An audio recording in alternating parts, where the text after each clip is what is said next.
אנחנו ממשיכים במלחמה עד הסוף. היא תימשך עד לחיסול החמאס.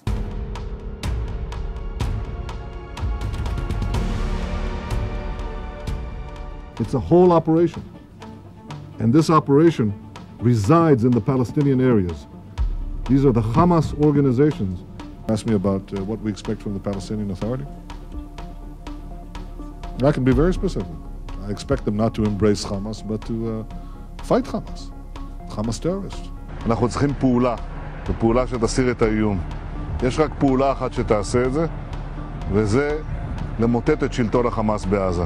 In recent days and weeks, Hamas and the other terrorist organizations in Gaza have made normal life impossible for over 1 million Israelis.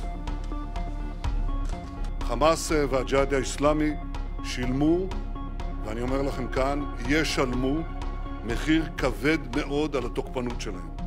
את כל המקומות שהחמאס נערך בהם, של עיר הרשע הזאת, כל המקומות שהחמאס מסתתר בהם, פועל מתוכם, נהפוך אותם לאיי חורבות. אני אומר לתושבי עזה, צאו משם עכשיו, כי אנחנו נפעל בכל מקום ובכל העוצמה.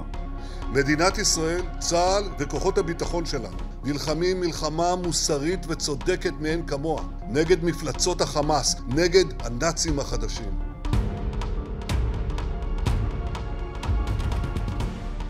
Israel has no intention of permanently occupying Gaza or displacing its civilian population. Israel is fighting Hamas terrorists, not the Palestinian population, and we are doing so in full compliance with international law.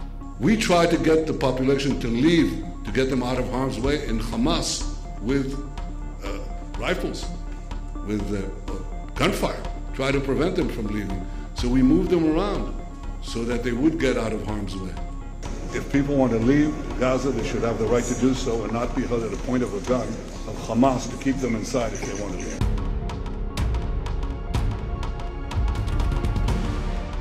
אנחנו באים עכשיו מישיבת קבינט, אז אני לא חושב שאני יכול להרחיב יותר מדי, אבל להגיד דבר אחד. זה התחיל בעזה וזה ייגמר בעזה.